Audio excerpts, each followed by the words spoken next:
سورة الأنعام آية نمبر 93. أعوذ بالله من الشيطان الرجيم. بسم الله الرحمن الرحيم. ومن أظلم ممن افترى على الله كذبا أو قال أوحي إلي ولم يوحى إليه شيء ومن قال سأنزل مثل ما أنزل الله ولو ترى إذ الظالمون في غمرات الموت والملائكة باسطوا أيديهم أخرجوا أنفسكم اليوم تجزون عذاب الهون بما كنتم تقولون على الله غير الحق وكنتم عن آياته تستكبرون.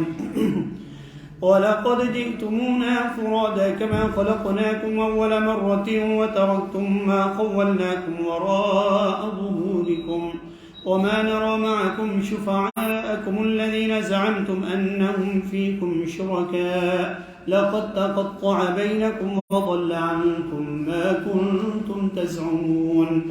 إن الله فالق الحب والنوى يخرج الحي من الميت ومخرج الميت من الحي ذلكم الله فأنى تؤفكون. فالق الإصباح وجعل الليل سكنا والشمس والقمر حسبانا ذلك تقدير العزيز العليم. وهو الذي جعل لكم النجوم لتهتدوا بها في ظلمات البر والبحر قد فصلنا الآيات لقوم يعلمون. وهو الذي أنشأكم من نفس واحدة فمستقر ومستودع قد فصلنا الآيات لقوم يفقهون.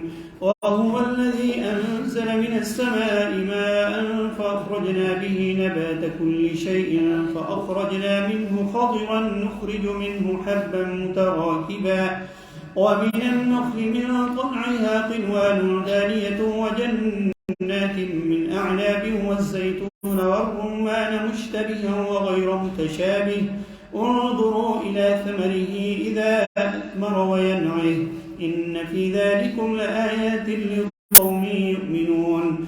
وجعلوا لله شركاء الجن وخلقهم وخرقوا له بنين وبنات بغير علم سبحانه وتعالى عما يصفون.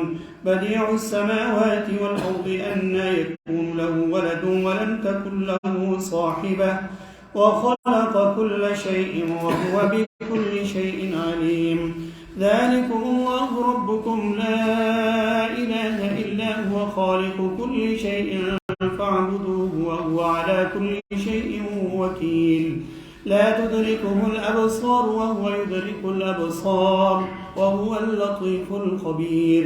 قد جاءكم بصائر من ربكم فمن أبصر فلنفسه ومن عمي فعليها وما أنا عليكم بحفيظ. وكذلك نصرف الآيات وليقولوا درست ولنبينه لقوم يعلمون. اتبع ما أوحي إليك من ربك لا إله إلا هو وأعرض عن المشركين. ولو شاء الله ما أشركوا وما جعلناك عليهم حفيظا وما أنت عليهم بوكيل.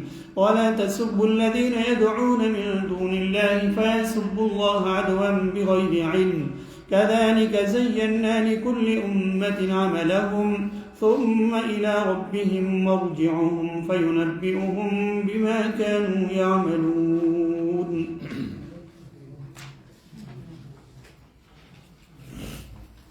أعوذ بالله من الشيطان الرجيم. بسم الله الرحمن الرحيم.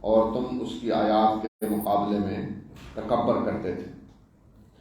تو قریش کے سرداروں کو یہ بتایا جا رہا ہے کہ اس شخص سے بڑا ظالم کون ہوگا کہ جو اللہ کے پر افتراء، جھوٹ منسوب کرے۔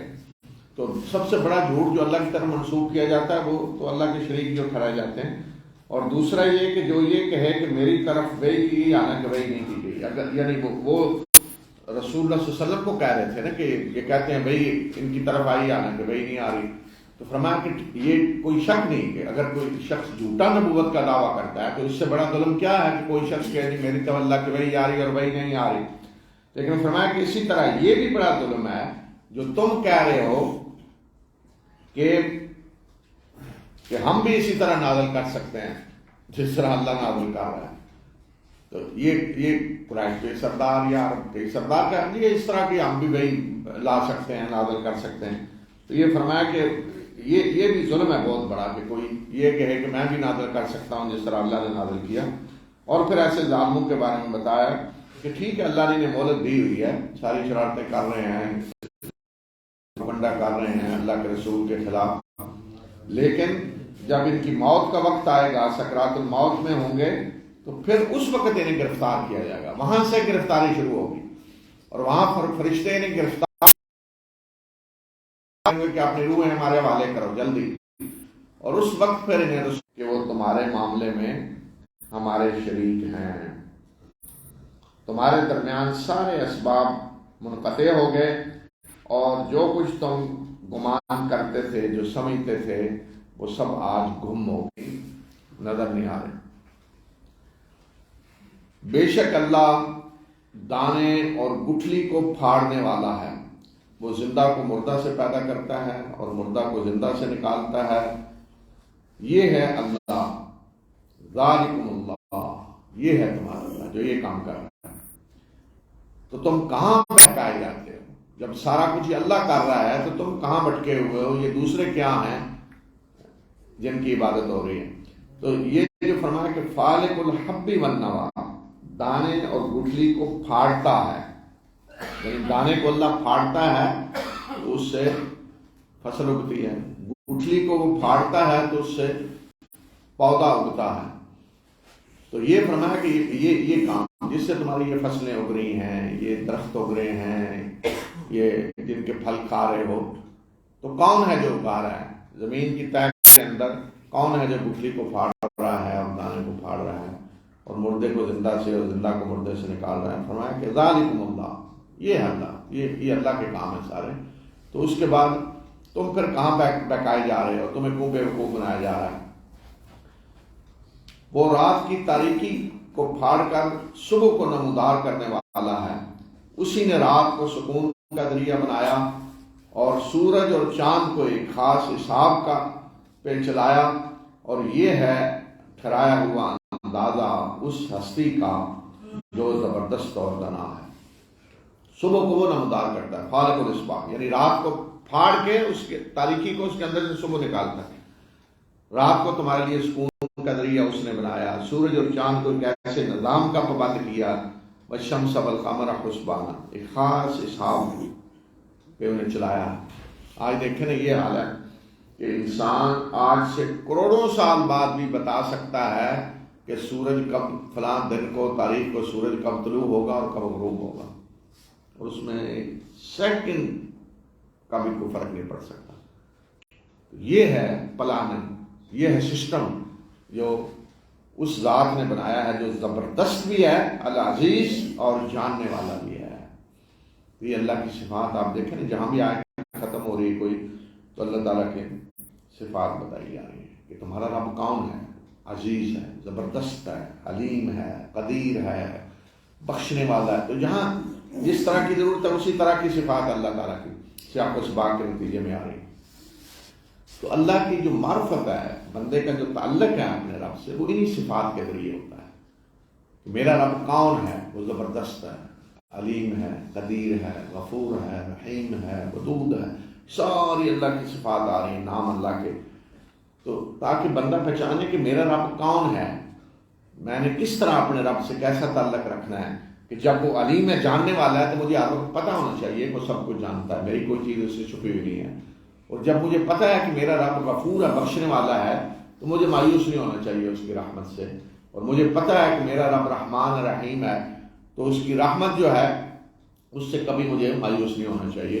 لیکن جب مجھے پتہ ہے کہ میرا رب سزا دینے والا بھی ہے، تو مجھے اس کی سزا سے بھی ڈرنا چاہیے.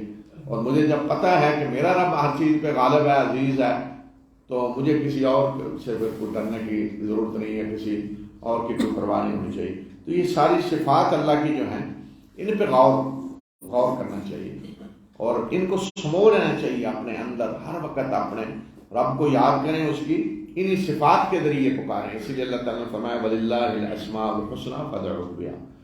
سارے اچھے نام اللہ کے ہیں، ان ناموں کے ذریعے اسے پکارو. ذکر یہ ہے، اللہ کا ذکر یہ ہے کہ ہم کہتے ہیں سبحان اللہ، الحمدللہ، اللہ اکبر. یا اللہ کو پکارتا ہے یا غفور یا رحیم، یعنی اے میرے رب جو تو غفور ہے، تو رحیم ہے. لیکن شیطان جب بہکاتا ہے تو وہ غلط راستے پہ ڈالتا ہے. تو سب سے زیادہ جو شیطانی کوشش ہے، جو چیلنج اس نے کیا تھا کہ میں تیرے بندوں کو ایک تو یہ کہ نہ شکرا بناؤں گا، وَلَا تَجِدُ أَكْثَرَهُمْ شَاكِرِينَ، تو ان میں سے اکثر کوئی شکر گزار نہیں پائے.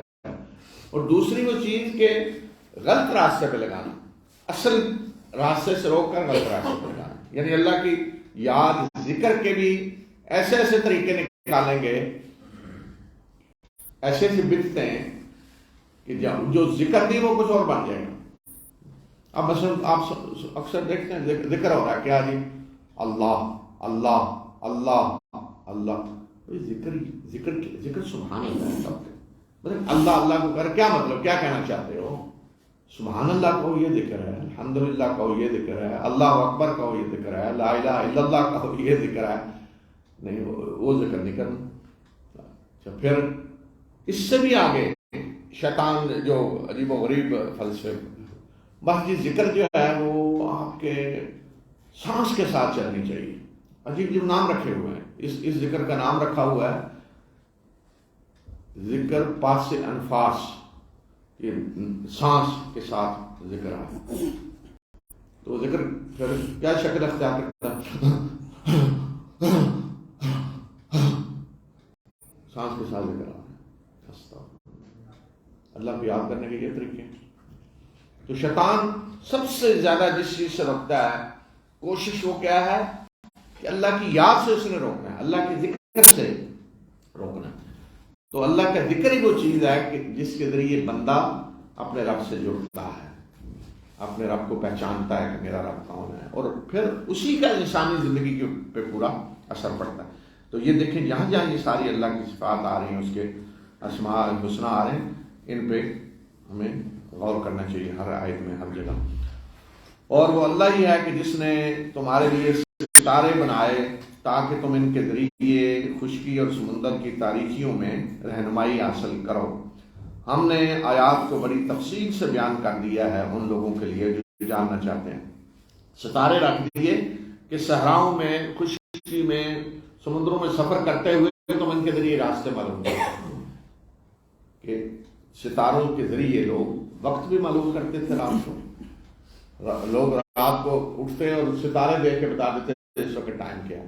اور ستاروں سے رہنمائی بھی دی جاتی راستوں کے لیے بھی، جو سمندروں میں سفر کرتے ہیں انہیں پتہ ہے، صحراؤں میں. تو اس وقت جب یہ جدید سائنس کے کوئی ذرائع نہیں تھے جن سے راستے معلوم کیے جائیں، تو ستاروں سے راستے معلوم کرتے تھے لوگ. تو اللہ تعالیٰ فرمانا کہ اللہ ہی ہے تمہارا رب جس نے یہ سارے انتظامات کیے ہیں تمہارے لیے. میں بار بار کہہ رہا ہوں، قرآن سائنس کی کتاب نہیں ہے، یہ کچھ سائنس نہیں بتا رہا قرآن. یہ اللہ تعالیٰ اپنی نعمتیں بتا رہے ہیں، اپنے احسانات بتا رہے ہیں اپنے بندوں پہ. اور اس لیے بتا رہے ہیں کہ یہ رب ہے جس نے یہ سارا کچھ کیا ہے، اور جن کو تم شریک ٹھہرا رہے ہو انہوں نے کیا کیا ہے، یہ سمجھانے کے لیے سارا کچھ کیا جا رہا ہے. یہ سارے انتظامات تمہارے رب کے ہیں، اس کی نعمتیں، احسانات. لیکن اس کے باوجود تم نے کیا کیا ہوا ہے، کن کو شریک ٹھہرایا ہوا ہے اللہ کا، ان کے کیا کارنامے ہیں، کو لائیں بتائیں کہ انہوں نے بھی کچھ کیا ہو تمہارے لیے. تو اس لیے یہ ساری اللہ تعالیٰ اپنی نشانیاں بتا رہے ہیں، احسانات بتا رہے ہیں. اور وہ اللہ ہی ہے جس نے تمہیں ایک جان سے پیدا کیا، پھر اس کے لیے جائے قرار رکھی اور اس کو دفن کیے جانے کی جگہ، اور ہم آیات کو تفصیل سے بیان کر رہے ہیں ان لوگوں کے لیے جو سمجھنا چاہتے ہیں۔ یعنی ہر انسان کا ایک تو جائے قرار ہے دنیا میں جہاں وہ زندگی گزارتا ہے، اور پھر ایک اس کا مستودع کہتے ہیں وہ جگہ جہاں کسی کو سٹور کیا جائے۔ آج بھی یہاں عربی میں دیکھ کے لکھا مستودع سٹور، یعنی جہاں اسے سٹور کر دیا جاتا ہے، دوبارہ زندہ کر کے اٹھایا جاتا ہے، پھر اسی سٹور سے نکال لیا جاتا ہے۔ تو ہر ایک کی جائے قرار مقرر ہے اور ایک اس کو دفن کرنے کی جگہ۔ اور وہ اللہ ہی ہے جس نے آسمان سے پانی نازل کیا، پھر اس پانی کے ذریعے ہر چیز کی نباتات اگائیں، اور پھر اس کے ذریعے سرسبز باغ اور درخت پیدا کیے، اور انہی نباتات سے، انہی فصلوں سے ہم پے در پہ چڑھے ہوئے دانے نکالتے ہیں، اور کھجور کے شگوفوں سے پھل، اور کھجور کے شگوفے پھلوں سے جھکے ہوئے ہوتے ہیں، اور ایسے انگوروں کے باغات اور زیتون اور انار ہم نے پیدا کیے، جن کے پھل ایک دوسرے سے ملے جلے بھی ہیں اور ایک دوسرے سے الگ بھی ہیں۔ دیکھو ان کے پھلوں کو جب یہ پھل دیتے ہیں اور جب یہ پکتے ہیں اس وقت انہیں دیکھو، بے شک اس میں تمہارے لیے بڑی نشانیاں ہیں، بے شک اس میں بڑی نشانیاں ہیں ان لوگوں کے لیے جو ایمان لانا چاہتے ہیں۔ تو یہاں یہ اللہ تعالیٰ اپنی نعمتوں کا ذکر کر رہے ہیں۔ پانی ہم نے نازل کیا، اسی پانی کے ذریعے سب کچھ تمہارے لیے، ہر قسم کی فصلیں اور پھل، سارے باغات پیدا کیے۔ اب دیکھیں نا، پانی نہ ہو تو انسان دنیا میں زندہ رہ سکتا نہیں۔ تو کس طرح پانی کا نظام اللہ تعالیٰ نے بنایا، بادلوں کے ذریعے، پھر زمین میں پانی کو رکھا، پھر پہاڑوں میں برف باری کے ذریعے اسے سٹور کیا، پھر وہ برف پگھلتی ہے اور پورے علاقوں میں پانی کی سپلائی کرتے ہوئے نہریں اور دریا جو ہیں وہ پھر باقی پانی لے کے سمندر میں چلے جاتے ہیں، پھر اسی سمندر سے پھر بادل اٹھ رہے ہیں۔ تو یہ سارا نظام پانی کا کس طریقے سے اللہ تعالیٰ نے بنایا، تو یہ بھی اللہ تعالیٰ اپنی نعمت بتا رہے ہیں۔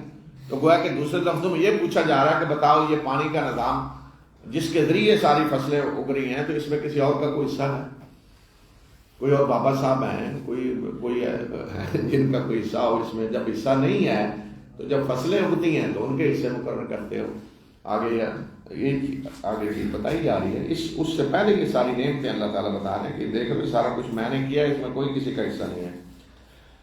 اور انہوں نے جنوں کو اللہ کا شریک ٹھہرایا، حالانکہ اللہ نے انہیں پیدا کیا ہے، اور انہوں نے اللہ کے بیٹے اور بیٹیاں گھڑ لی بغیر علم کے۔ پاک ہے وہ کہ اس کا کوئی شریک ہو، اور وہ بلند تر ہے، برتر ہے ان باتوں سے جو یہ گھڑ رہے ہیں، جو گھڑ کے اس کی طرف منسوخ کر رہے ہیں کہ فلاں کو اس نے بیٹا بنا۔ جنوں کو اللہ کی شریک بنایا، یعنی اللہ کی صفات میں انہیں بھی شریک ٹھہرا دیا کہ جنوں کے بارے میں بھی یہ سمجھا کہ ان کے پاس بڑے اختیارات ہیں اور پتہ نہیں کہ کتنی طاقت رکھتے ہیں اور نفع نقصان پہنچاتے ہیں اور بگڑی بناتے ہیں ہماری، اور جس پہ ناراض ہو جائیں اسے پتہ نہیں کیا کر دیتے ہیں۔ تو خدائی صفات سے متصف کر دیا ان کو، جنوں کو، حالانکہ فرمایا کہ اللہ نے انہیں پیدا کیا، وہ تو مخلوق ہیں، اور انہوں نے پھر بیٹے بیٹیاں گھڑ کے اللہ کی طرف منسوخ کر دیے۔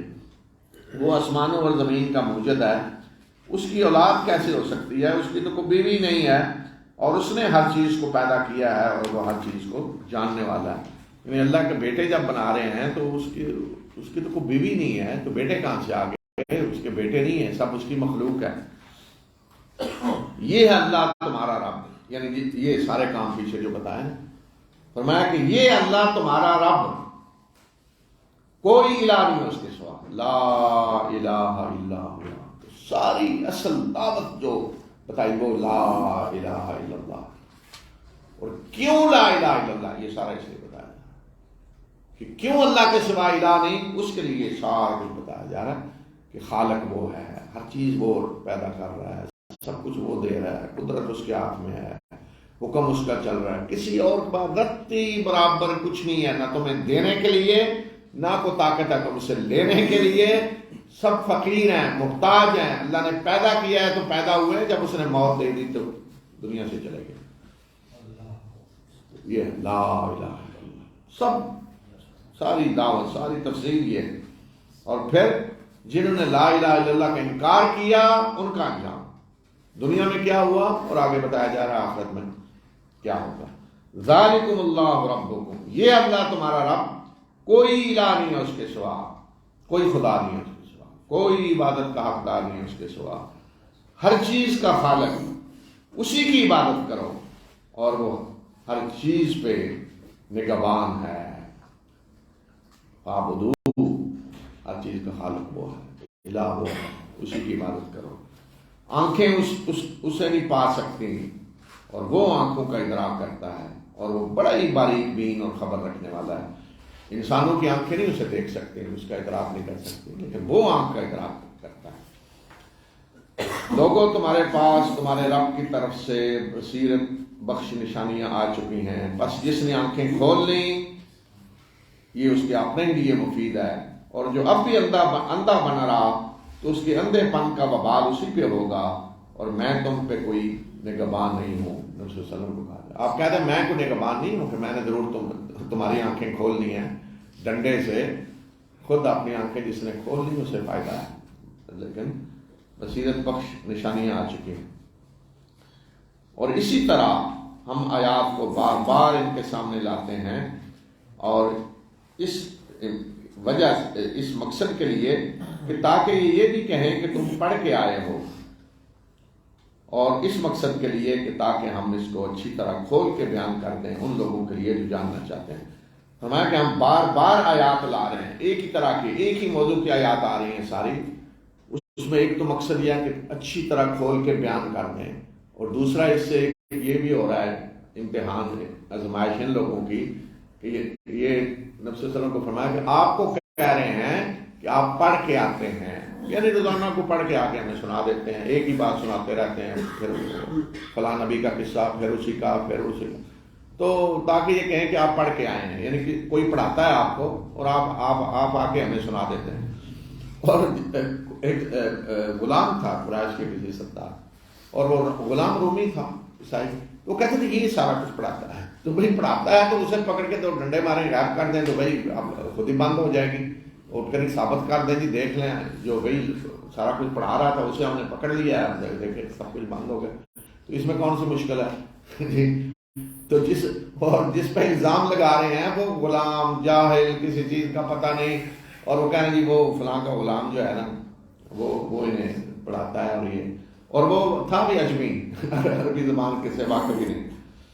تو یہ عادت ہے انسانوں کا کہ جب کسی چیز کا انسان انکار کرتا ہے، ہٹ درمی پہ اتر آتا ہے، تو پھر الزام بھی عجیب چیز لگاتا ہے، پراپیگنڈا بھی عجیب ہوتا ہے. نبی صلی اللہ علیہ وسلم کو حکم دیا کہ آپ اس کی پیروی کریں، جو کچھ آپ کی طرف آپ کے رب کی طرف سے وحی کی جا رہی ہے، کوئی معبود اس کے سوا نہیں ہے، لا الہ الا ہوا. اور ان مشرکوں سے اعراض کریں مطلب ان کی کوئی پرواہ نہ کریں، انہیں کوئی اہمیت نہ دیں، ان کے زیادہ پیچھے نہ پڑیں، آپ نے پیغام پہنچا دیا. اور اگر اللہ چاہتا تو یہ شرک نہ کرتے، اور ہم نے آپ کو ان پہ کوئی نگہباں بنا کے نہیں بھیجا کہ زبردستی انہیں آپ نے ایک مومن بنانا ہے، اور نہ ہی آپ ان پہ کوئی حوالہ دار ہیں کہ ان کی طرف سے وہ آپ سے پوچھا جائے گا کہ یہ لوگ ایمان کیوں نہیں لائے.